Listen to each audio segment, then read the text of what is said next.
के सबसे बड़े आध्यात्मिक धार्मिक महाकुंभ में आप सभी का बहुत बहुत स्वागत है, अभिनंदन है। मैं राजनारायण प्रयागराज की धरती से आप सबको दिखा रहे हैं कि इस महाकुंभ में करीब करीब 40 करोड़ के करीब श्रद्धालु पूरे देश भर से आने वाले हैं। भारत के कोने कोने से आएंगे, भारत के नगर से, गांव से, कस्बे से, हर क्षेत्र से आएंगे। लेकिन विश्व के 70 देशों से करीब करीब और श्रद्धालु आने वाले हैं। इतनी बड़ी संख्या में अगर श्रद्धालु आते हैं, वो ठहरेंगे कहाँ, उनके रुकने की कैसी व्यवस्था है, उसको दिखाएंगे। तो आइए चलिए, निरंजनी अखाड़े में मैं लेकर आप सबको चल रहा हूँ। यहाँ अखाड़े में देखिए कि कैसे शिविर की तैयारियां हो रही हैं, किस तरह से कुटिया बनाई जा रही हैं, छोटी छोटी कुटिया बनाई जा रही हैं, और इन्हीं कुटियों में श्रद्धालु भक्तगण आएंगे।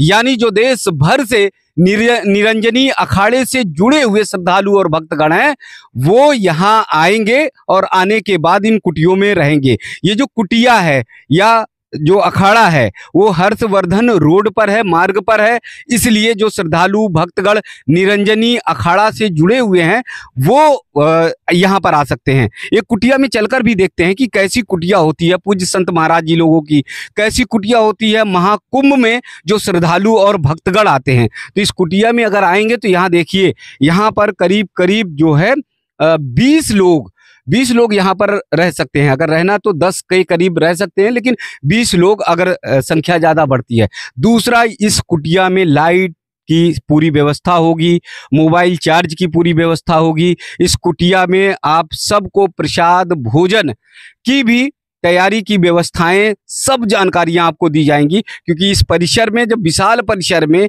यहाँ पर प्रसाद चलेगा, यहाँ पर अलग अलग जगहों पर भंडारा चलेगा, तो यही इस कुटिया से निकलकर भक्तगण श्रद्धालुगण चलेंगे और प्रसाद ग्रहण।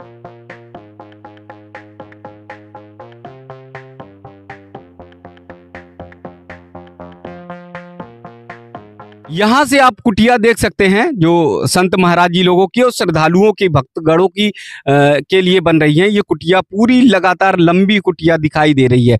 यही भव्य जो है टेंट सिटी के रूप में महाकुंभ का के स्वरूप को बनाने का काम यही कुटिया करती हैं। तो अलग अलग जगहों पे अलग अलग कुटियों में भक्तगण श्रद्धालुगण यहाँ पर रुक सकेंगे। यहाँ पर उनके शौचालय की व्यवस्था है, यहाँ पर प्रसाद की व्यवस्था है, यहाँ पर उनके पूजन की, भजन की, कीर्तन की सभी जो है व्यवस्थाएं हैं। और जब एक साथ इन कुटियों में भक्तगण श्रद्धालुगण बैठेंगे, भजन कीर्तन करेंगे, ध्यान साधना करेंगे, तो वो दर्शन और दृश्य कितना आनंदमय होगा, वो भाव कितना आनंदमय होगा, वो हम सब जान सकते हैं। यानी यहीं पर हजारों की संख्या में श्रद्धालु होंगे, भक्तगण होंगे, और वो एक साथ पूजन भजन कीर्तन करेंगे। और साथ में यहीं पर संत महाराज जी होंगे जिनका दर्शन भी में स्वामी उमेशानंद महाराज जी हैं, उनसे जानकारी करते हैं यहाँ पर क्या क्या व्यवस्थाएं हो गई हैं। महाराज जी, अभी करीब करीब कितनी कुटिया यहाँ पर बन गई है?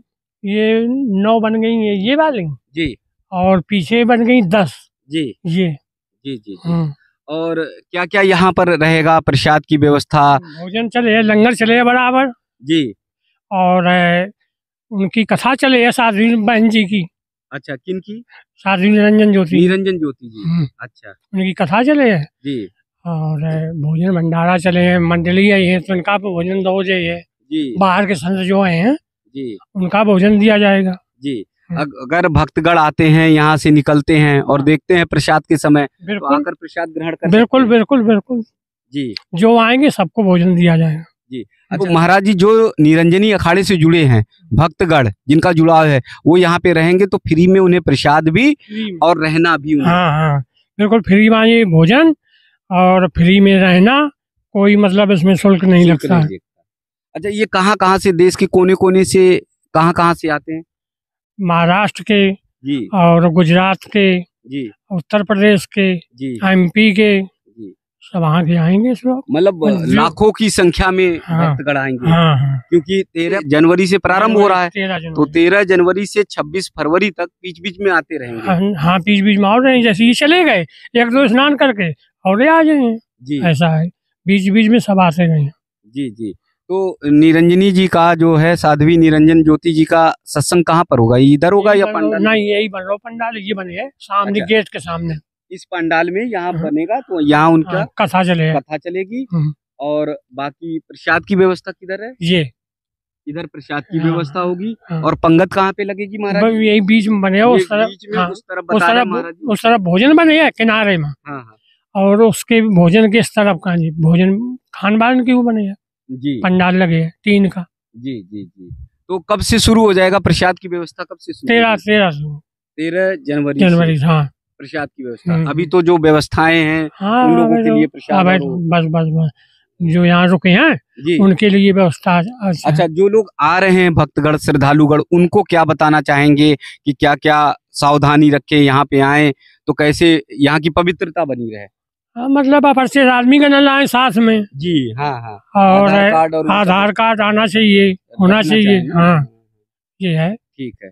और यहाँ भक्ति भाव का माहौल रहेगा, तो ऐसे माहौल वो बनाए रखे जी, शांति की भी वो रखें अपने जी, और भजन करें जी, और साथ में नहाने के लिए जाएं जी, गंगा जी स्नान करें सब लोग, और आकर के नाश्ता भोजन सब कुछ चले, प्रसाद सब रहेगा। महाराज जी, जैसे हम लोग घरों पर कथा कराते हैं तो वहाँ पर नदी नहीं है ना, गांव में कस्बों में करते हैं। यहाँ तो एक पंथ कई काम हो रहे हैं, 2 काम नहीं कई काम। संगम स्नान हो रहा, मेला दर्शन हो रहा, कथा भी चल रही है, प्रसाद भी चल रहा और संतों का दर्शन भी हो रहा है। तो एक साथ कई पुण्य यहाँ मिलने वाले हैं। कई पुण्य हैं यहाँ पे। तो देखिए, एक साथ कई पुण्य यहाँ पर मिलने वाले हैं, एक साथ आपको बहुत सारा लाभ होने वाला है। यानी आपका जीवन कृतार्थ हो जाएगा अगर प्रयागराज महाकुंभ 2025 में आप आते हैं और यहाँ जब दर्शन करते हैं और कुटियों में रहते हैं, विश्राम करते हैं। तो देखिए, यहाँ पर एक पंथ कई काज आपके होंगे, 2 काम नहीं कई काम। यानी फ्री में ही आपको भजन कीर्तन भाव भक्ति तो मिलेगा ही, फ्री में रहने का भी और फ्री में प्रसाद पाने का भी है। लेकिन आप लोगों से निवेदन है, आप लोगों से आग्रह है कि अगर आप लोग किसी अखाड़े से नहीं जुड़े हैं तो आप लोग यहाँ पर आकर अखाड़े से जुड़ने की कोशिश करिए, प्रयास करिए। क्योंकि अखाड़े के माध्यम से अगर आप आएंगे तो यहाँ पर आपको बहुत सारी सुविधाएं आपको मुहैया हो जाएंगी। इसीलिए, और दूसरा एक और है कि आप जो है सनातन से जुड़ सकेंगे, अपनी संस्कृति से जुड़ सकेंगे। ये 13 अखाड़े हमारी संस्कृति का प्रतीक हैं, और एक 14वां अखाड़ा जो है किन्नर अखाड़ा है, वो भी हमारी सनातन संस्कृति का प्रतीक है।